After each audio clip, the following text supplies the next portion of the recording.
Hermano, buenas tardes, que el Señor les bendiga y vamos a tener entonces el tiempo, ¿no?, de la exposición del mensaje de la palabra del Señor. Qué bueno, ¿verdad?, que los niños puedan estar también creciendo en el conocimiento de la palabra a su nivel, ¿ok? Muchos de nosotros, los que tuvimos el privilegio, ¿no?, de nacer en un hogar cristiano, gran parte de las historias, gran parte de las enseñanzas, no solo de Jesús, sino de muchos personajes de las Escrituras, precisamente las tomamos en ese tiempo de la escuela dominical.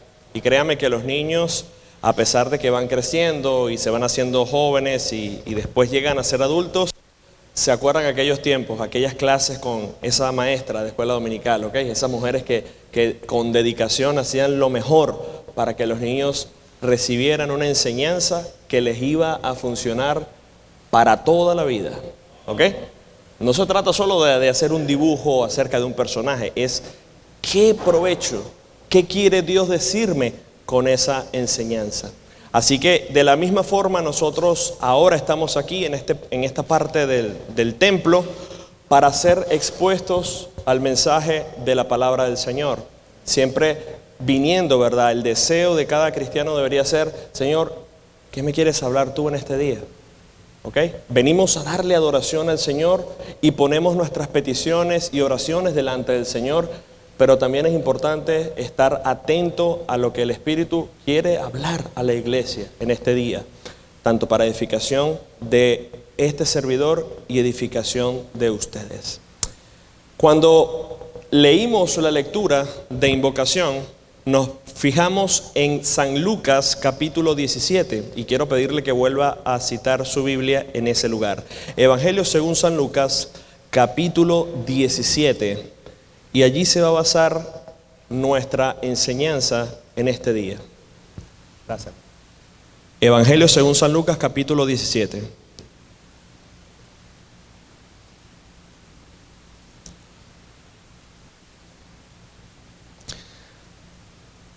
Hay algo bien interesante acerca del tema de la fe, y es que a veces pensamos de que la fe, el responsable de añadirnos fe, o el responsable de si somos más espirituales o no, es el Señor. Y ya vamos a estudiar la Escritura para que usted vea lo importante acerca del tema de aumentanos la fe. El capítulo 17, versículo 1 comienza de la siguiente forma: dijo Jesús a sus discípulos: imposible es que no vengan tropiezos, mas ay de aquel por quien vienen.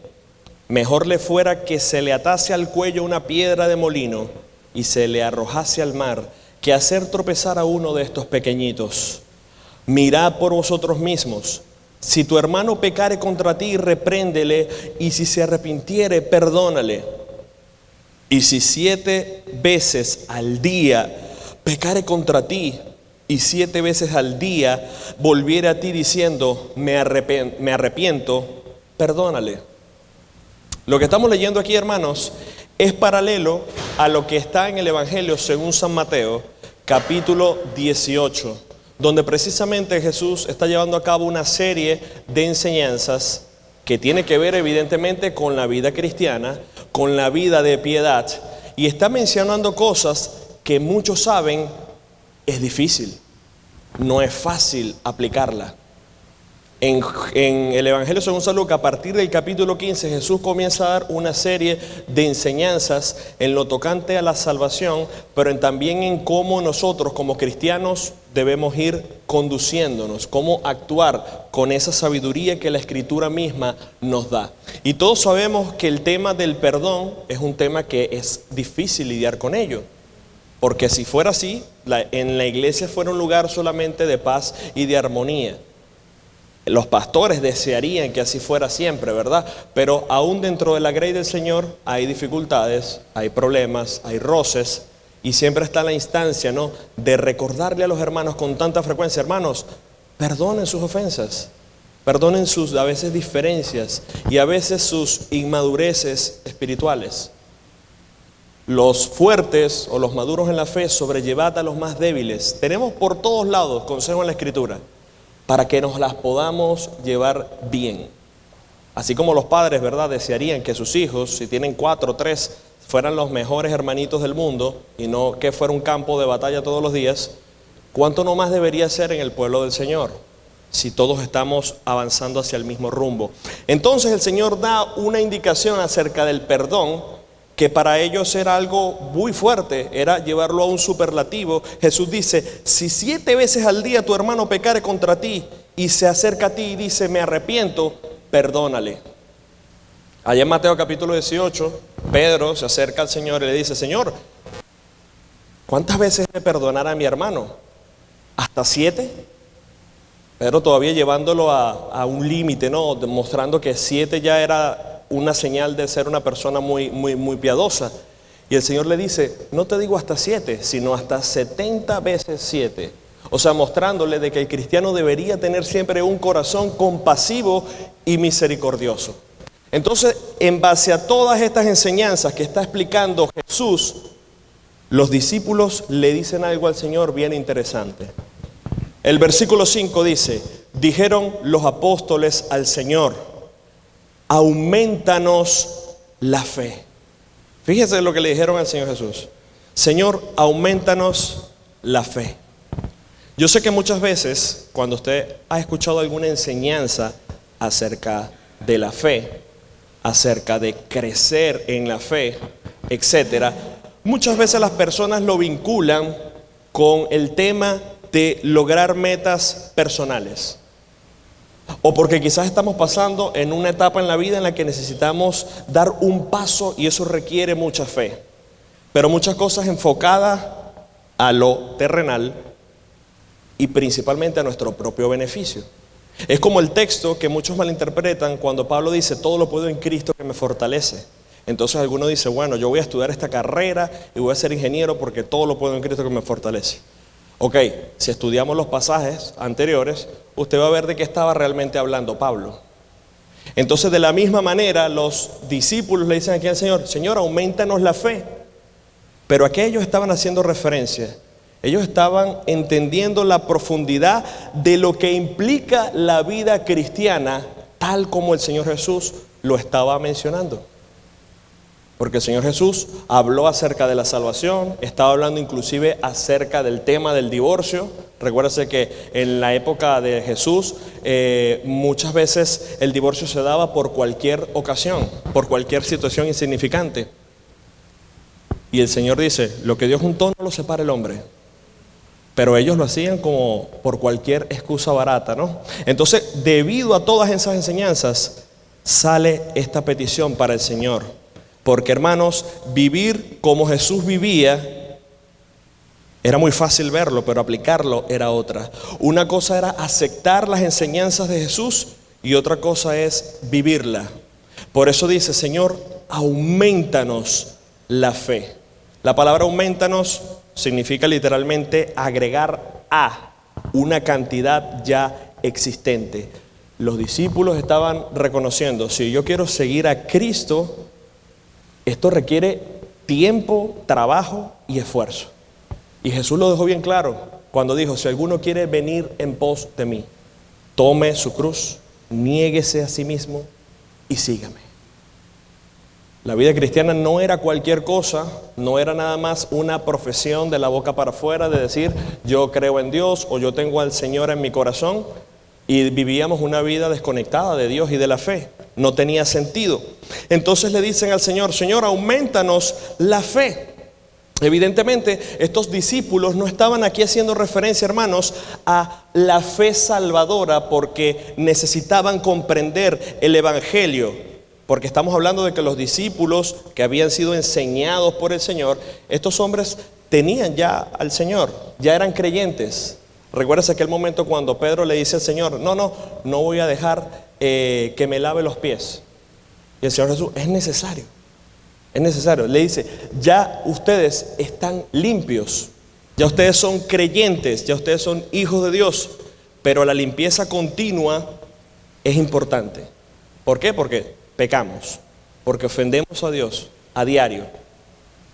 Pero ya ellos eran creyentes. Entonces esto no se trata de que estas personas querían reconocerle a Él como Salvador. Ya ellos sabían que Jesús era el Señor. Pero sencillamente ellos estaban mostrándole: Señor, yo quiero llegar a un nivel superior, al nivel de las enseñanzas que tú en este momento nos estás dando. Y nos sorprende que en el siguiente versículo la respuesta del Señor Jesús no fue: ok, voy a añadirle más fe a cada uno de ustedes. ¿Es lo que dice el texto? No.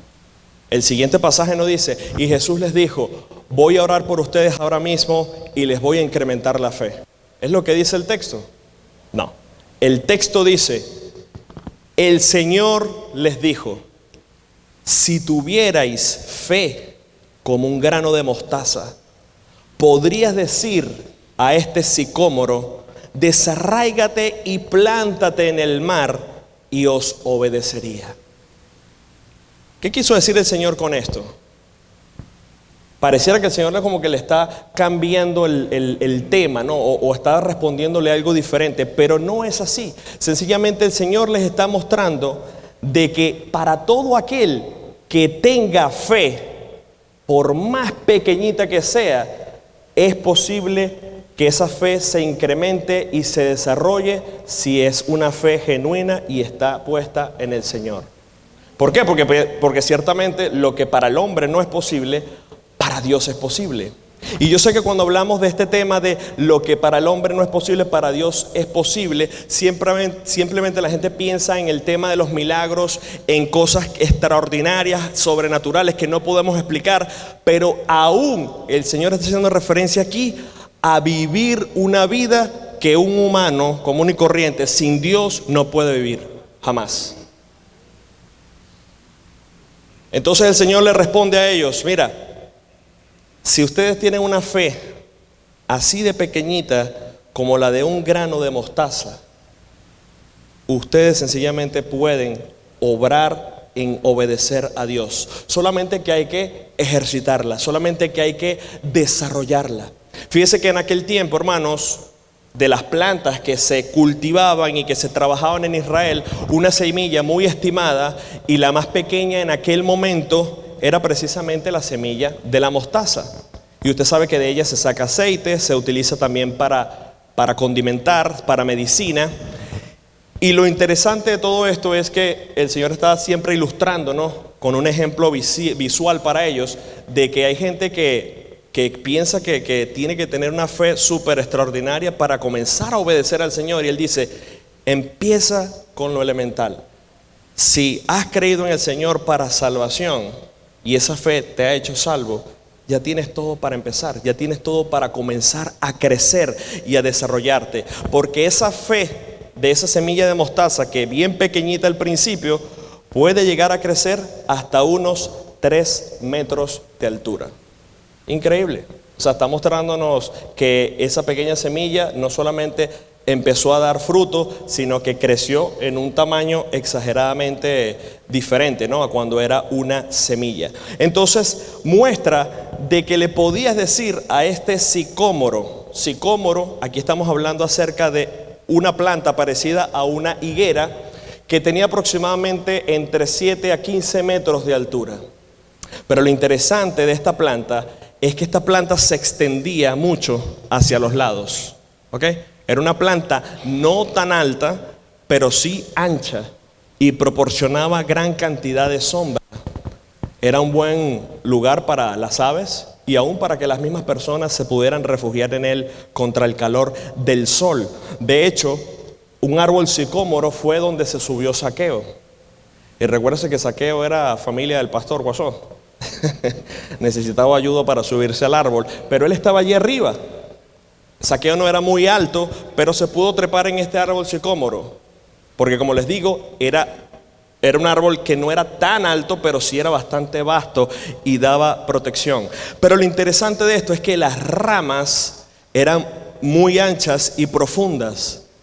O sea que desarraigar literalmente un árbol de esta magnitud no era poca cosa.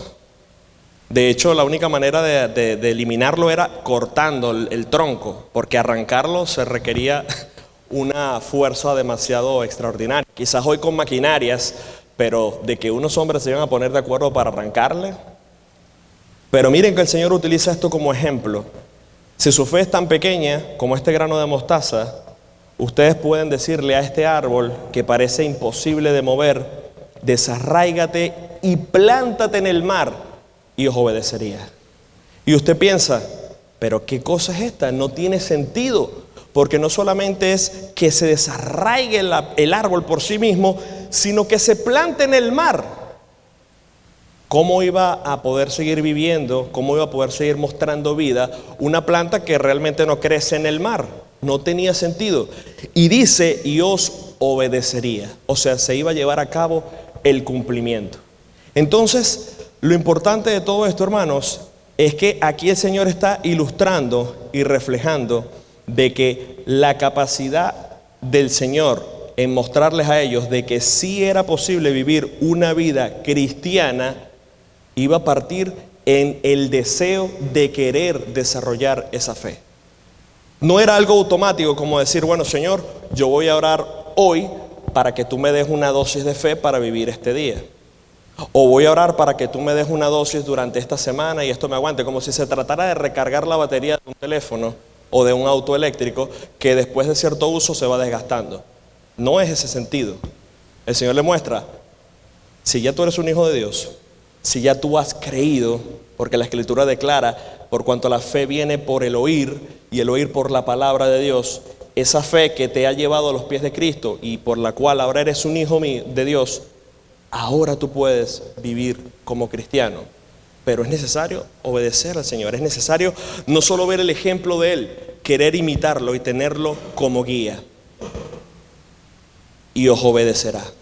Entonces lo que nos debe llamar la atención es que después de esto comienza el Señor a mostrar otros aspectos de la vida cristiana y en eso se basa la enseñanza. El tema de el aumento de la fe es ejercitarla bajo 4 aspectos de la vida cristiana, que evidentemente no son los únicos que existen, pero sí son los que están relacionados con lo que estamos estudiando. Y la número 1, por supuesto, tiene que ver con el tema del perdón, que es lo que el Señor mismo está hablando acerca de los primeros versículos que leímos en el capítulo 17. Hermanos, si una persona cristiana o no cristiana peca contra usted, como hemos estudiado, debe tener la madurez espiritual para aceptar ese perdón y para no poner la ofensa en un plano tan alto que usted diga, eso no tiene perdón de Dios. Porque mire, eso va a ser un tropiezo para su vida cristiana. Y el Señor tarde o temprano le va a mostrar a usted de la manera que sea de que usted tiene que resolver esa situación en su corazón. Mucha gente inclusive como testimonio personal en algún momento confesó que tenía algo en su corazón contra su padre, contra su hermana, contra algún amigo, un familiar, etcétera, y era una raíz de amargura. Y ellos trataban de vivir esa vida cristiana y siempre conseguían fracaso. Eso tenía que ser resuelto, porque todo iba a tener un estorbo, incluyendo las mismas oraciones. Era un asunto que se tenía que resolver.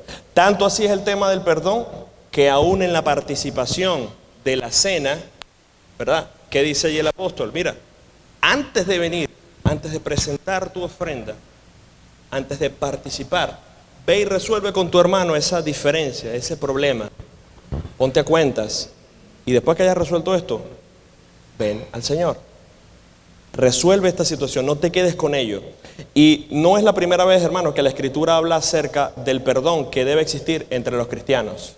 Allá en Gálatas capítulo 6, versículo 1, acérquese un momento a ese pasaje en la Escritura.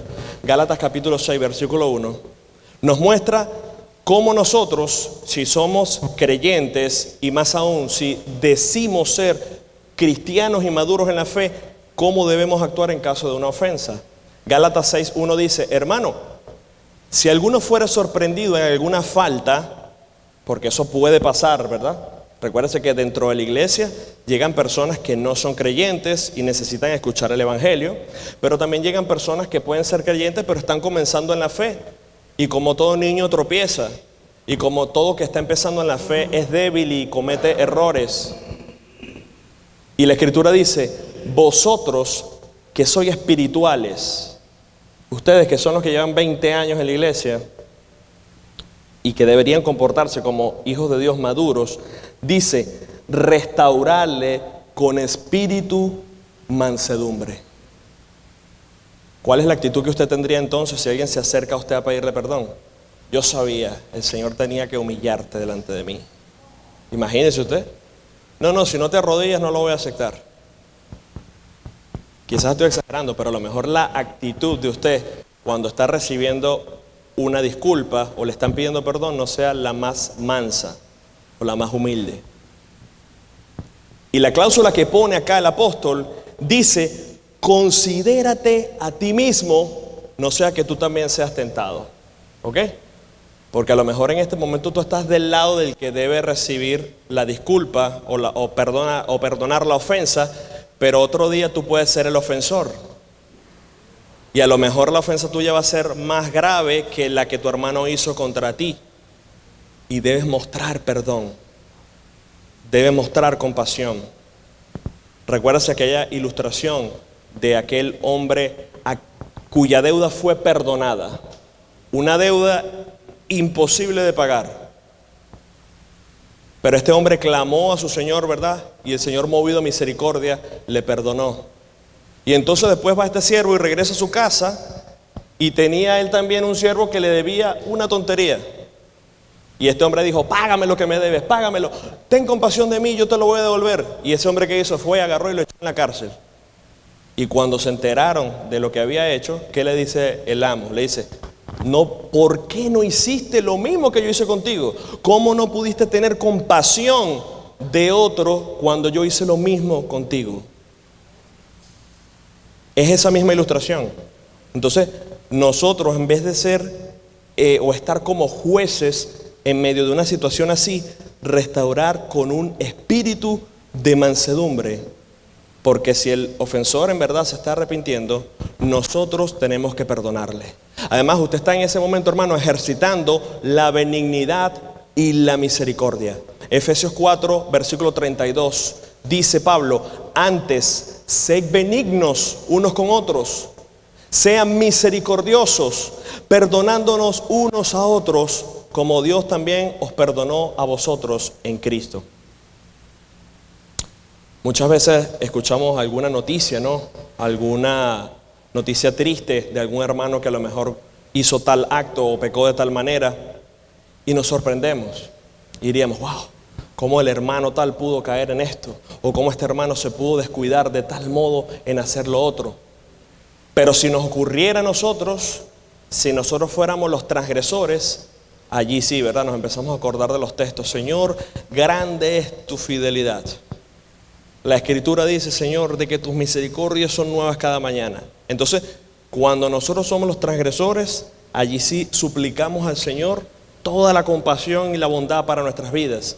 Pero cuando es el hermano el que afecta, Señor, tú le debes estar disciplinando por algo. Seguramente se lo buscó. ¿Me explico? No estamos siendo benignos, no estamos siendo misericordiosos, sino inmediatamente allí metiendo el dedo en la llaga. Y deberíamos hacer todo lo opuesto.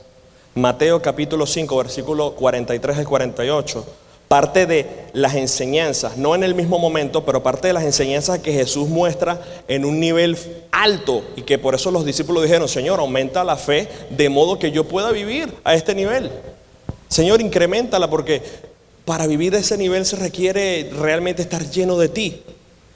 El Señor Jesús dijo, oísteis que fue dicho, Mateo 5, 43 al 48, amarás a tu prójimo y aborrecerás a tu enemigo, pero yo os digo, amad a vuestros enemigos, bendecid a los que os maldicen, haced bien a los que os aborrecen y orad por los que os ultrajan y os persiguen, para que seáis hijos de vuestro Padre que está en los cielos, que hace salir su sol sobre malos y buenos y hace llover sobre justos e injustos.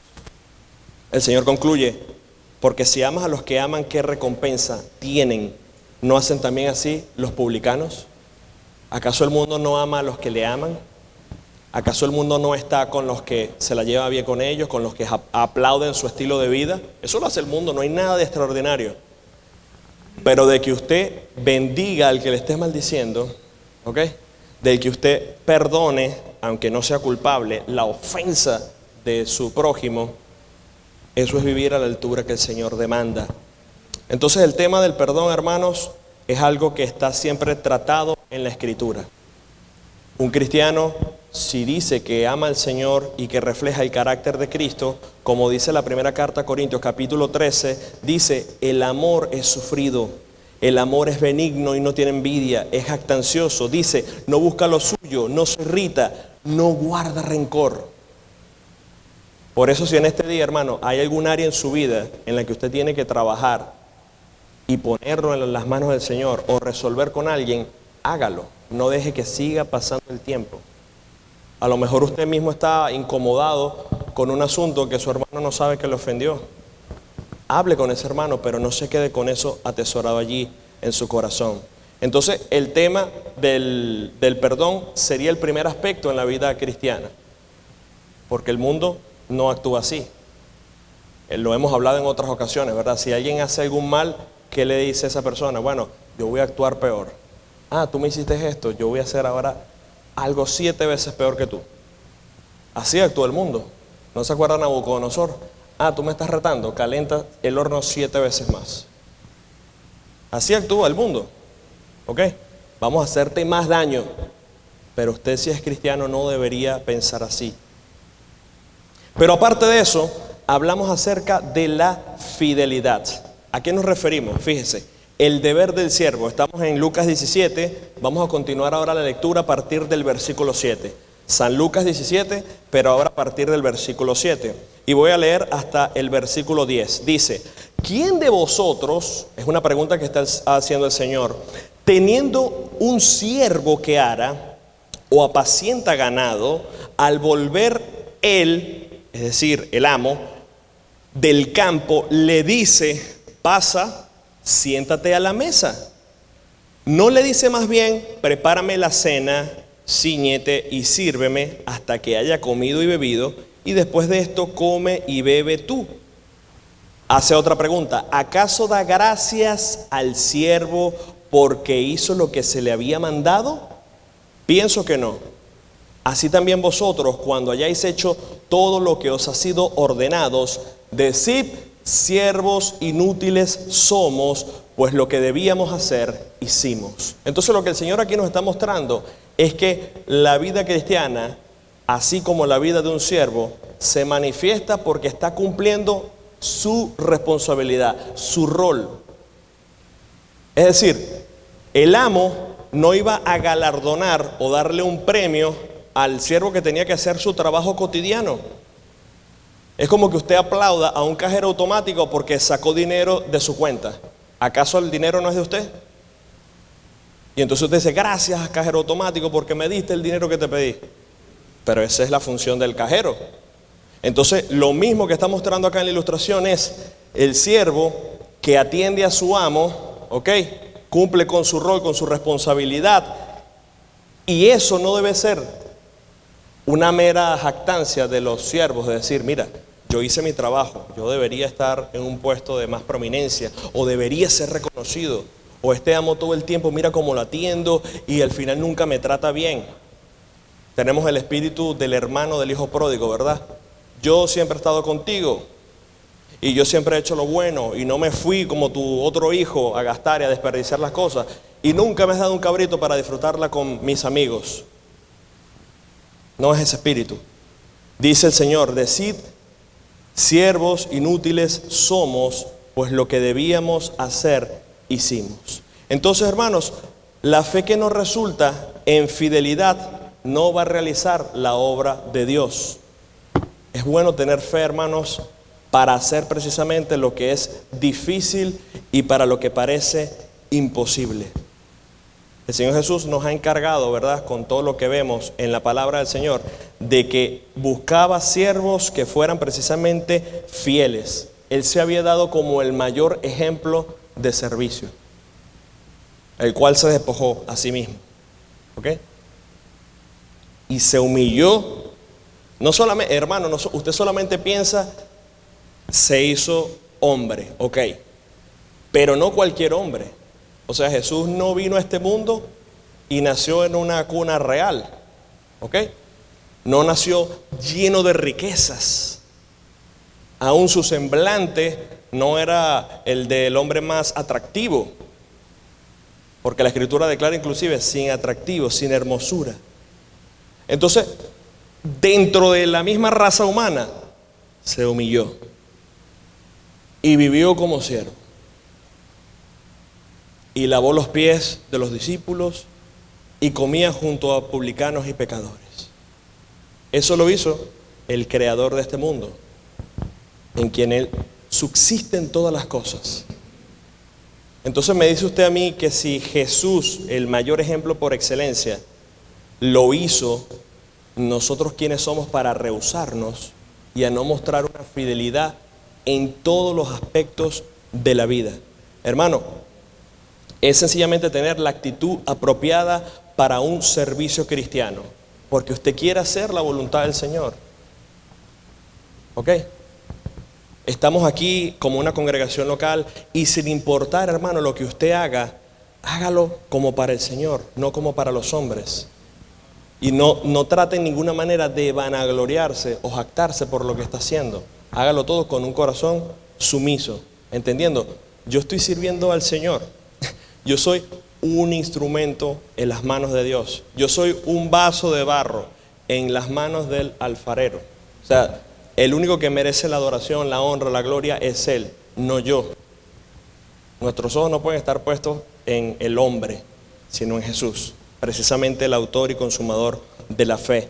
Entonces, otros textos que nos refuerzan que debemos vivir una vida cristiana con fidelidad y haciendo las cosas como para el Señor, es Efesios 6, capítulo 6, que de hecho me parece que lo leímos en la escuela dominical. Dice, no sirviendo al ojo como los que quieren agradar a los hombres, sino como siervos de Cristo de corazón, haciendo la voluntad de Dios.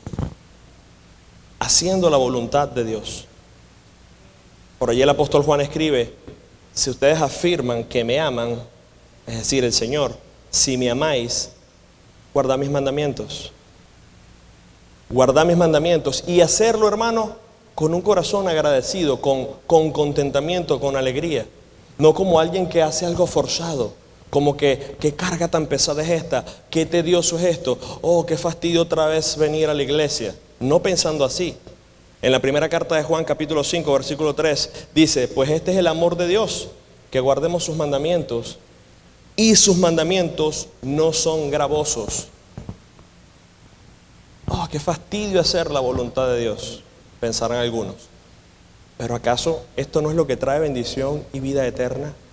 ¿Acaso hacer los mandamientos de Dios o cumplirlos no es precisamente lo que te va a librar de tomar una decisión que va a ser perjudicial para ti? ¿O acaso usted no siente que hay cuidado y protección de Dios cuando usted se encuentra en la senda? Usted está tranquilo, usted se siente protegido cuando usted sabe que está caminando con el Señor, cuando usted está haciendo las cosas bien con el Señor. No así, hermanos, aquel que quiere vivir una vida desconectada del Señor. Entonces, con este ejemplo, así como la fidelidad que tenía este siervo junto con su amo, y donde no debía haber ningún sentido de vanagloria, sino decir, yo estoy cumpliendo con mi responsabilidad, yo estoy realizando la tarea que me ha sido encomendada. El Señor dice, ustedes así como cristianos han sido llamados a vivir a la altura de lo que pide la vida cristiana, de comportarse como tal. Porque todo aquel que hace la voluntad de mi Padre, ese es mi amigo. Ese es el que muestra que realmente me ama. Pero aparte de la fidelidad, el Señor también habla acerca de otro aspecto de la vida cristiana, que es la gratitud. Hemos mostrado dos. La vida cristiana se ejercita, mejor dicho, o se incrementa trabajando en el perdón, en la fidelidad, y ahora vamos a hablar acerca de la gratitud. San Lucas capítulo 17, ahora a partir del versículo 11. Dice la Escritura, yendo Jesús a Jerusalén, pasaba entre Samaria y Galilea. y al entrar en una aldea les salieron al encuentro 10 hombres leprosos, los cuales se pararon de lejos y alzaron la voz diciendo: Jesús, Maestro, ten misericordia de nosotros. Cuando él los vio, les dijo: Id, mostraos a los sacerdotes. Y aconteció que mientras iban, fueron limpiados. Entonces uno de ellos, viendo que había sido sanado, volvió glorificando a Dios a gran voz y se postró rostro en tierra a sus pies, dándole gracias, y este era samaritano. Respondiendo Jesús dijo: ¿no son 10 los que fueron limpiados? ¿Y los 9 dónde están? No hubo quien volviese y diese gloria a Dios, sino este extranjero. Y le dijo: levántate, vete, tu fe te ha salvado. Hermanos, uno de los momentos, evidentemente, donde se muestra el poder de Dios y donde estos hombres en verdad obedecieron la palabra de Dios, porque en algunas ocasiones Dios hizo milagros de otra forma, ¿ok? Algunos los tocó directamente. Sobre un ciego untó barro, ¿verdad?, mezclado con saliva y se los puso en los ojos. Es decir, hubo muchas formas en las que le hizo, pero el Señor en este caso dio la instrucción. Les dijo: vayan y preséntense, salgan de donde se encuentran y vayan y muéstrense a los sacerdotes. Es interesante que ninguno de ellos dijo: ¿pero qué va a pasar? O sea, ¿cómo voy a presentarme si yo estoy leproso? Estos hombres en verdad obedecieron la palabra del Señor y fueron limpios. No de una manera superficial, ¿verdad? No parcialmente. En verdad la lepra había desaparecido. Pero de estos 10, 9, como hace muchas personas en el mundo, una vez que recibieron lo que buscaban, se desaparecen. ¿Ok?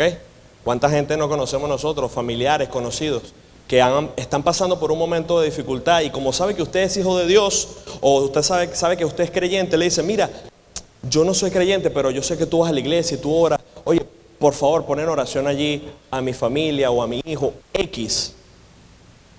No creo que a nadie le haya pasado eso una vez. A mí me ha pasado. Ok, perfecto. Uno todavía, como dice la Escritura, siendo compasivo, ora y está pendiente de la situación. Pero una vez que el asunto ha sido resuelto, que muchas veces es así, la persona como que, bueno, listo, se resolvió el problema, ya no tengo más nada que buscar aquí. Y sencillamente Dios se ha vuelto ese genio, ¿no?, de la lámpara, al cual se le pide un deseo y si me lo resuelve, perfecto, y ya. Y estos hombres fueron limpiados de su lepra, que no era poca cosa, que era, como les digo, un milagro literal, pero solamente de estos 10, uno regresó. Y lo interesante de todo esto, hermano, es que mire, el pecado, o digamos la enfermedad en este caso que ellos tenían, que también es representación del pecado, tenía unidos a judíos y aún a un samaritano. Y usted sabe que los samaritanos y los judíos no se llevaban entre sí. Lo conocemos en la Escritura. Pero interesantemente, la respuesta más piadosa y la fe más extraordinaria muchas veces se reflejó de la persona más inesperada. Como aquel buen samaritano, ¿verdad?, que atendió al hombre que estaba en el camino malherido. Y este samaritano se regresa y glorifica a Dios. Y no solamente fue sanado literalmente de su lepra física, ahora era un creyente, ahora era un hijo de Dios. Él sabía que ese poder no podía proceder si no fuera de Dios. Como se le acerca a Nicodemo, ¿verdad?, y le dice: Señor, mira, no hay nadie que pueda hacer las cosas que tú haces a menos que Dios no esté con él. Entonces esa fe llevó a que Jesús le dijera: vete, tu fe te ha salvado. Hermano, yo estoy convencido de que este hombre, así como aquel endemoniado gadareno, se dedicó a vivir una vida a glorificar a Dios. Aquel hombre que había sido liberado de esa posesión demoníaca quería servir al Señor, quería seguirle. Y el Señor le dijo: mira, ve más bien a tu lugar y anuncia cuán buenas cosas Dios ha hecho contigo. Ese hombre se convirtió en un misionero, hablando cómo había sido librado de esa vida que tenía.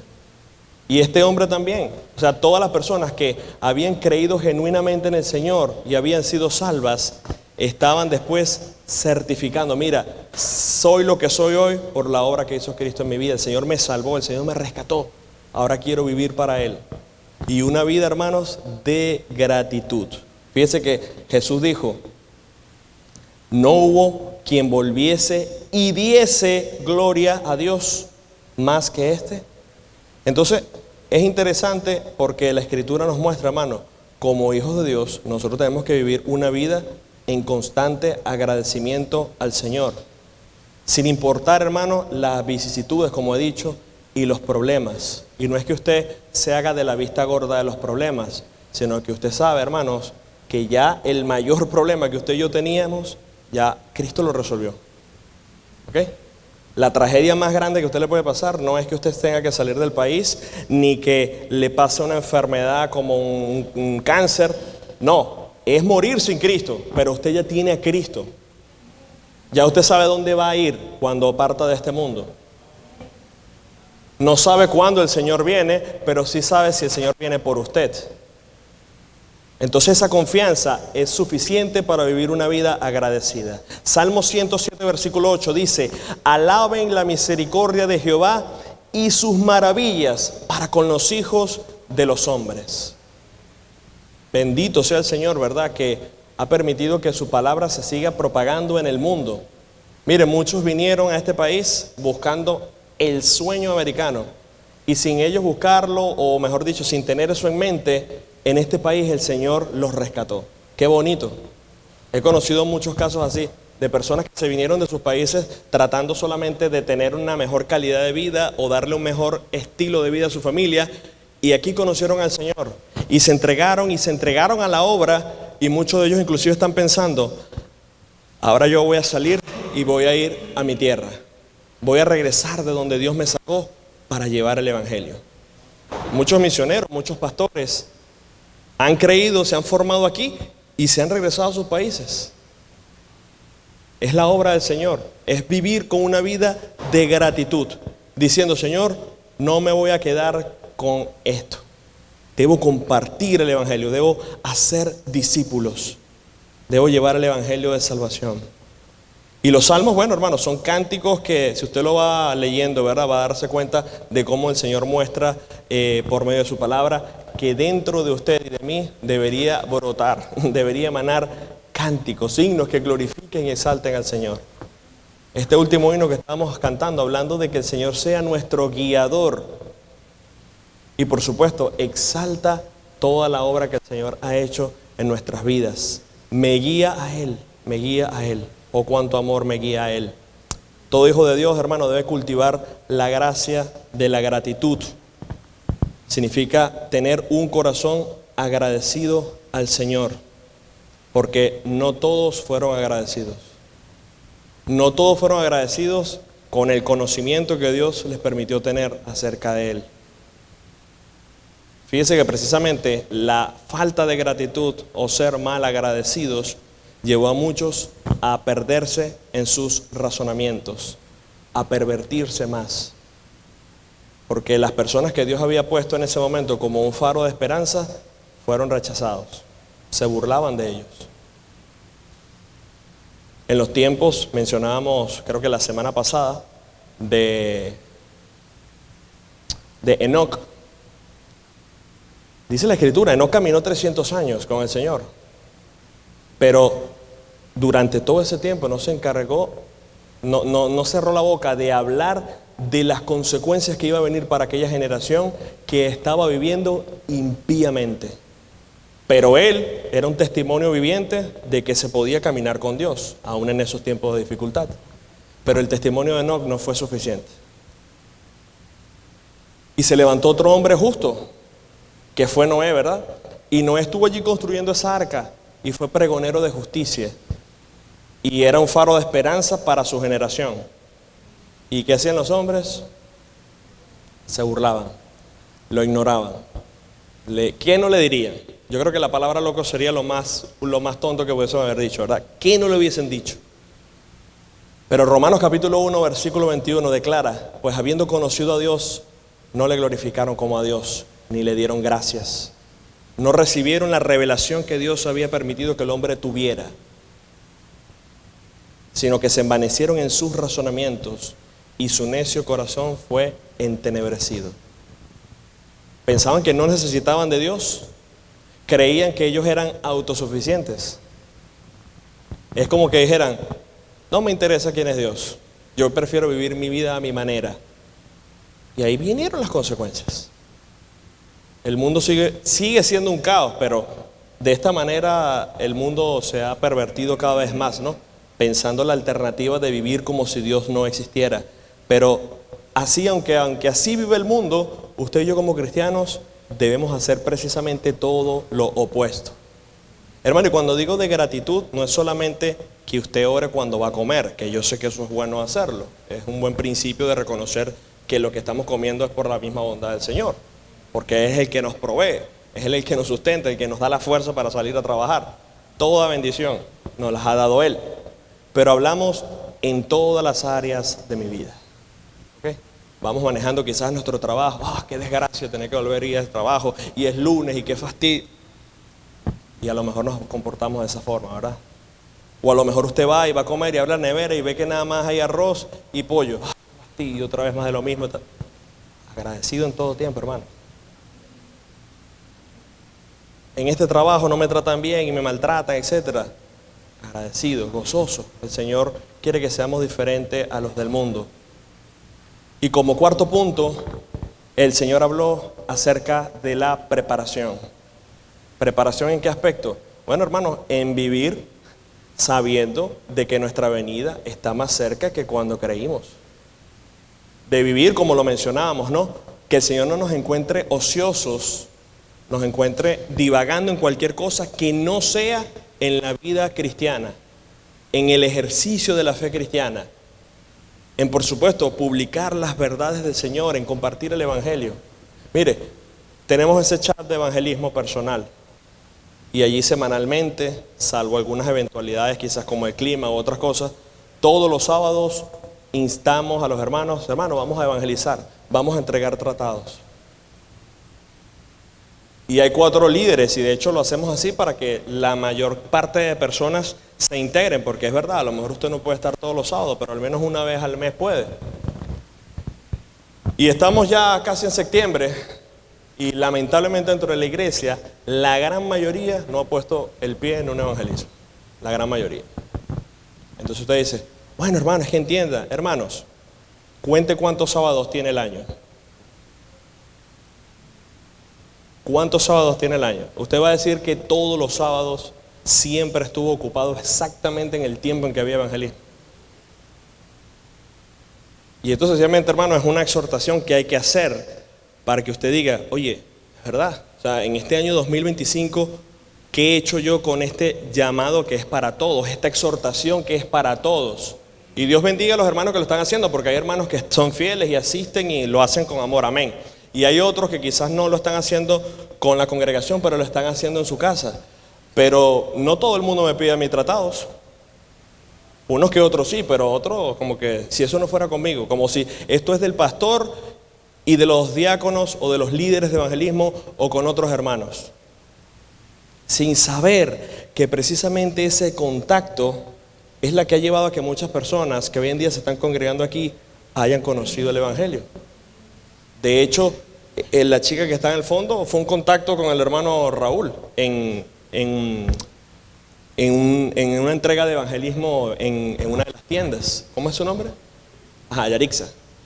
Entonces, ¿qué estamos haciendo? O sea, porque fuimos un sábado y de repente no vimos al día siguiente 20 personas entrando en la iglesia, pensamos que no hubo fruto, o que Dios no utilizó ese tratado, o que el Señor no obró con ese contacto que tuvimos con la persona. Entonces, preparación es precisamente en eso, en la venida del reino. Porque el Señor está alertando, hermanos, que iban a venir tiempos difíciles y la venida del Señor iba a ser así. No iba a dar chance de arreglar nada. Lucas 17, voy a empezar a partir del versículo 24. Dice, porque como el relámpago que al fulgurar resplandece desde un extremo del cielo a otro, así también será el Hijo del Hombre en su día. Y habla, pero primero es necesario que padezca mucho y sea desechado por esta generación. Y dice, como fue en los días de Noé, así será en los días del hombre. La gente comía, bebían, se casaban, se daban en casamiento hasta el día en que entró Noé en el arca y vino el diluvio y los destruyó a todos. O sea, el arca de Noé sencillamente representa lo mismo. El arca es Cristo y todo el que esté en Cristo es el que va a ser salvo del juicio. Esa es la realidad. Pero mientras estaba Noé allí preparando el arca y diligentemente haciendo la obra del Señor, la gente estaba, ¿qué cosa? Bebiendo, casándose, dándose en casamiento, o sea, viviendo como si fueran casados, viviendo una vida solamente metida en sus pasiones, en sus deseos, en sus deleites. Y no le importaba nada la fe. Hoy, así mismo, hoy no es muy diferente. A ver, hay muchas iglesias cristianas en este país. Amén. Pero hermano, si usted saca la cuenta en número de cuántas personas son las que se congregan en la iglesia, según la población que tiene este país, usted va a ver que son muy pocos. Y aparte de eso, que aún dentro de la iglesia, no todos son cristianos. Porque hay gente que asiste pero todavía no es salva. Por eso predicamos el evangelio no solamente para los perdidos, sino también para los mismos cristianos. E invitamos a la persona que venga a escuchar. Pero era el momento de la preparación. Es decir, estar con el espíritu que tenía Noé. Predicando, pero preparándose. Evangelizando y siendo puente para otros. Y usted también preparando su vida espiritual para que el Señor cuando llegue le vea con aceite en su lámpara. Ok, que usted estaba trabajando para el Señor. Y usa el otro ejemplo, el ejemplo de Lot. Dice versículo 28, asimismo sucedió en los días de Lot. ¿Qué hacían ellos? Comían, bebían, compraban, vendían, plantaban, edificaban. Mas el día en que Lot salió de Sodoma, llovió del cielo fuego y azufre y los destruyó a todos. No es diferente. La gente hoy en día solamente está, ¿qué cosa? Pensando en la criptomoneda, pensando en sus inversiones, pensando en dónde va a parar mi dinero, pensando en ser un influencer, un youtuber, en trabajar en yo no sé qué lugar donde me den tanto dinero. La gente está en eso ahora mismo. Eso es lo que vemos en el mundo. Entonces, todas estas cosas de la vida llevan a que a la persona no le importe nada las cosas de Dios. Pero ¿cómo oirán si no hay quien les predique? ¿Ok? Por eso no se equivocaba el apóstol cuando escribe: cuán hermosos son los pies de los que anuncian la paz. Cuán hermosos son los pies de los que anuncian la paz. Porque ese tiempo que usted agarró y dijo: yo voy a ir, Señor, yo lo haré, envíame a mí, como dijo Isaías. En ese momento el Señor puede utilizar ese contacto para que una persona sea salva. Y eso va a ser, hermano, mucho más importante que, oye, es que en ese momento tenía que llevar al perrito a que le compraran su alimento porque ya no tenía. Cualquier cosa, hermano. Todos tenemos responsabilidades, pero cuando usted va a hacer mercado o cuando usted va a un parque, no hay fiesta en los cielos cuando eso pasa. Hay fiesta en los cielos cuando un pecador se arrepiente. Solamente en eso. Entonces, haga lo que tiene que hacer. Prepárese a lo que viene. Hagan tesoros en el cielo, donde ni la polilla ni el orín corrompen, donde el óxido no destruye, donde ladrones no minan ni hurtan. La gente que tiene mucho dinero aquí, hermanos, en este mundo, vive preocupado de hackers, de estafadores, de gente que vaya a hacerle daño, y contratan guardaespaldas y contratan tantas cosas, hasta búnkers han creado para protegerse. Y uno reflexiona: ok, cuando esa persona muera, ¿qué se va a llevar? Entonces su vida solamente está afanada en esto, en esto, en esto. Y lo más preciado, que es la salvación del alma, lo han desechado. Por eso digo, si usted es salvo, hermanos, usted debe vivir una vida de gratitud. Debe vivir siendo fiel al Señor que le salvó, porque no fue poca cosa. Debe saber perdonar a otros. Y debe vivir una vida cada día preparándose para ese encuentro. Porque sí, el Señor puede venir en cualquier momento, pero usted también puede partir de este mundo en cualquier momento. ¿Ok? Usted no sabe si va a llegar a 100 años, o a 60, o a 50. O sea que usted debe siempre estar enfocado: Señor, consígueme haciendo tu obra, consígueme trabajando para ti. Y que el Señor nos ayude. Tenemos su palabra, Él es el referente, es el guía. Por eso cuando los discípulos le dijeron, Señor, aumentanos la fe, el Señor le dijo, mira, aunque tu fe sea pequeña, ejercítala, desarróllala. Mira estos ejemplos, los que estudiamos. Cultiva una vida cristiana. Y eso se va a ir poco a poco, hermano, desarrollando. O sea, la fe se va trabajando. Ningún fitness tiene un cuerpo fitness por alzar solamente un día pesas, ¿verdad? Eso lleva ¿qué cosa? Una disciplina. Eso lleva constancia. Eso lleva buena alimentación, lleva descanso, lleva ejercitación. ¿Sí o no? Entonces, la vida cristiana, ese desarrollo de la fe, se lleva ejercitándonos también en la piedad. Lectura, estudio de la Biblia, oración, haciendo la obra del Señor y viendo los claros ejemplos que el Señor nos dejó en su palabra. ¿Para qué cosa? Para ser imitadores. No solamente oidores olvidadizos, como dijo Santiago, sino aplicándola. Y concluyo con esto. Aumentanos la fe. Y por allá Santiago dice, muéstrame tu fe sin tus obras, y yo te mostraré mi fe con mis obras. O sea que la fe cristiana la iba también a demostrar ante el mundo, haciendo la voluntad del Padre. Porque cuando el mundo vea vuestras buenas obras, va a decir, este hombre en verdad cree que Dios es real, por eso vive así. Amén. Vamos a orar. Padre, gracias te damos, Señor, por este tiempo de enseñanza. Los discípulos tenían, Señor, un deseo sincero de crecer en la fe. Y te dijeron, Señor, aumenta nuestra fe.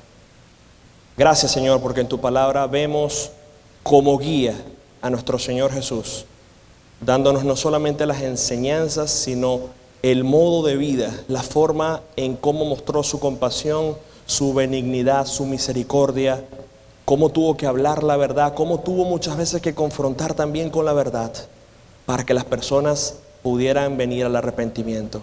Padre, ayúdanos a nosotros, que así como ese legado lo siguió el apóstol Pablo, Pedro, Juan, Santiago, Jacobo, Esteban, todos esos hombres, Señor, que al final hasta estuvieron dispuestos a dar su vida por el Evangelio, que no muera con ellos, Señor, que no muera con los padres de la iglesia, que no muera con los misioneros de antaño, que no muera, Señor, con los profetas, que siga adelante, Señor, con cada hijo tuyo que se encuentre no solo en este país, sino en cualquier parte del mundo, porque tú nos has llamado, Señor, a vivir una vida de fe.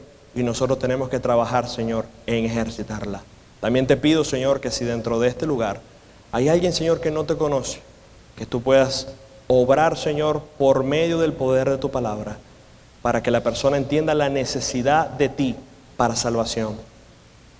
Muchas cosas, Señor, en este mundo pueden tener solución, pero la única solución a la muerte espiritual, a la condenación eterna, es por medio de Cristo.